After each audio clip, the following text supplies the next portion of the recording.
keluar di jalan Allah itu apa sih, Mir? Pentingnya kita keluar di jalan Allah Subhanahu wa taala. Bismillahirrahmanirrahim. Nahmadu wa nusolli wa nusallimu ala rasulil karim. Mengapa kita penting keluar di jalan Allah Subhanahu wa taala? Yang pertama, agar kita mengenal Allah Subhanahu wa taala. Dari mana bisa mengenal Allah? Dari ciptaan-ciptaannya. Nah, kalau kita keluar di jalan Allah Subhanahu wa taala, maka tafakur kita ini lebih tajam. Memikirkan bagaimana langit ini bisa ditinggikan tanpa tiang. Bumi dihamparkan yang begitu luas. Keindahan-keindahan alam ini belum seberapa dibandingkan keindahan manusia itu sendiri. Karena Allah Subhanahu wa taala yang berfirman sendiri, laqad khalaqnal insana fi ahsani taqwim. Bahwa sungguh kami menciptakan manusia ini dalam bentuk yang sebaik-baiknya. Summa radadnahu asfala safilin. Tapi kalau mereka tidak bersyukur, maka mereka akan dikembalikan ke tempat serendah-rendahnya. Allah. Jadi manusia yang tidak mengenal Allah ini akan dikembalikan ke tempat serendah-rendahnya, bahkan lebih rendah daripada binatang. Maka bagaimana dengan keluarnya kita di jalan Allah Subhanahu wa taala? Lebih banyak mengenal ciptaan Allah, semakin kita dekat kepada Allah Subhanahu wa taala.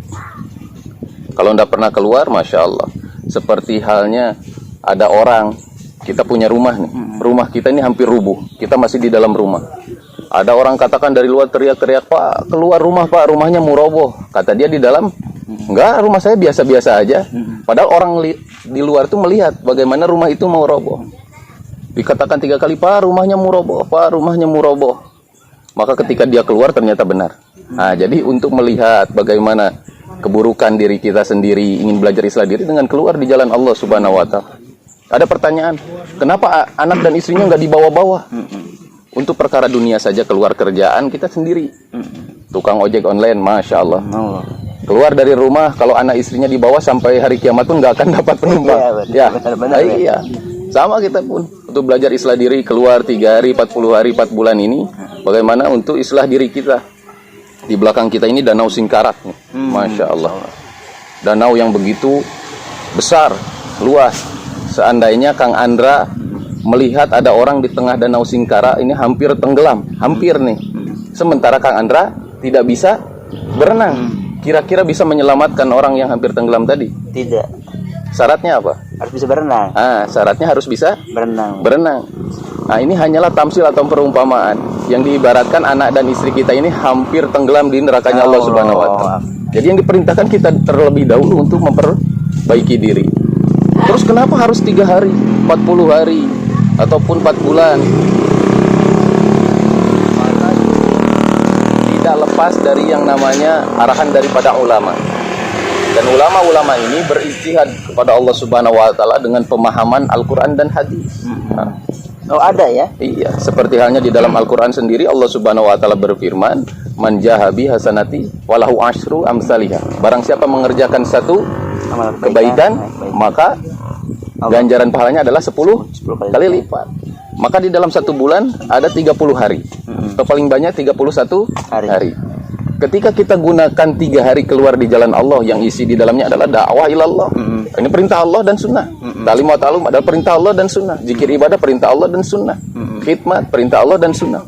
Maka ketika kita meluangkan waktu 3 hari ini, sama istilahnya diganti 10 kali lipat, sama dengan 1 bulan mendapatkan pahala berdakwah.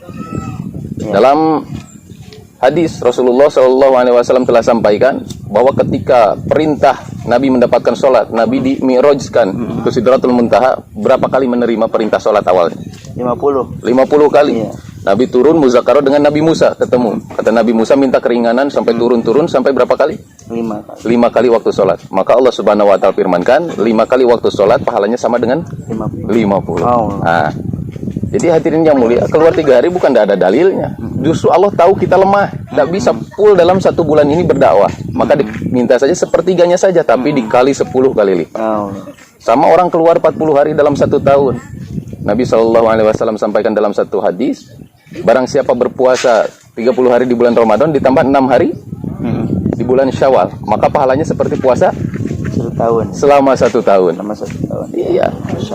Maka hadirin yang dimuliakan Allah Subhanahu wa taala, ketika kita keluar 40 hari pun sama hitungannya. Seperti 1 bulan tambah 10 hari, maka pahalanya pun 1 tahun. Allah tahu kita lemah, maka dalam 1 tahun kita hanya meluangkan waktu 40 hari dengan tahapan tertib yang benar. Simpan untuk ukuran di rumah kita. Yang biasanya kita simpan misalnya kita ndak keluar setiap hari dapat kerjaan tuh, setiap bulan kita simpan 2 juta. Tapi untuk keluar di jalan Allah, kita kumpulin dulu, nabung banyak-banyak. Maka simpan di rumah lebih banyak. Iya. Agar ndak jadi fitnah. Jadi asbab hidayah. Oh, orang bisa keluar di jalan Allah tuh ternyata menitipkan uang yang besar untuk anak istrinya. Maka hal yang seperti ini akan menjadi asbab hidayah bagi siapapun yang melihatnya. Begitu Kang Andra. Masya Allah. Berarti alangkah indahnya Allah itu sangat memudahkan kita untuk berdakwah ya di zaman sekarang ini ya. Iya. Karena Masya Allah, banyak kenikmatan-kenikmatan Allah Subhanahu wa Ta'ala yang Allah berikan, sampai Allah mengulang-ulang berapa puluh kali di dalam surat Ar-Rahman. Wa bi ayyi ala'i rabbika Kewajiban. lebih daripada 30 kali. Terus cara membayar kenikmatan-kenikmatan tersebut dengan cara apa? Allah. Nah, sementara di akhirat Allah akan tanya, ketika semua orang masuk daripada padang mahsyar, bahkan setiap langkahnya itu tidak akan bisa bergerak. La tajulu qadama 'abdi yaumal qiyamah hatta yus'ala an arba'i, kata Nabi, tidak akan bergeser kaki seorang hamba di hari kiamat sebelum menjawab 4 pertanyaan. Dalam riwayat lain beberapa pertanyaan sampai 5. Yang pertanyaan yang pertama adalah tentang umur, an umrihi fima afnahu. Umurmu untuk apa dihabiskan? Kalau setiap hari kerja untuk dunia, bisa ndak jawab itu? Maka harus meluangkan zakat waktu ini untuk agama. Umur kita untuk agamanya Allah Subhanahu wa Ta'ala. Jadi zakat itu tidak hanya dengan materi ataupun apa ya Mir ya, tetapi dengan umur kita dijakatkan juga ya. Diberikan untuk agamanya Allah Subhanahu wa Ta'ala. Karena dengan syarat bi amwalikum wa anfusikum, bi amwalihim wa anfusi, dengan harta dan jiwa. Banyak kita berzakat, disyariatkan dalam rukun Islam, salah satunya adalah membayar zakat fitrah. Tapi sedikit orang yang paham bagaimana memberikan waktu atau umur kita ini untuk agamanya Allah Subhanahu wa Ta'ala. Maka dengan usaha keluar di jalan Allah Subhanahu wa Ta'ala seperti ini, mudah-mudahan Allah Subhanahu wa Ta'ala ridho terhadap umur kita, sehingga kelak ketika ditanya untuk apa umurmu dihabiskan, maka kita akan mudah menjawab untuk agamamu ya Allah. Gitu. Jadi begitu ya Mir ya. Insya Allah. Simpel. Ya, mudah-mudahan dengan asbab ngobrol seperti ini banyak orang tergerak untuk sama-sama meluangkan waktunya keluar di jalan Allah Subhanahu wa Ta'ala. Masya Allah. Ya.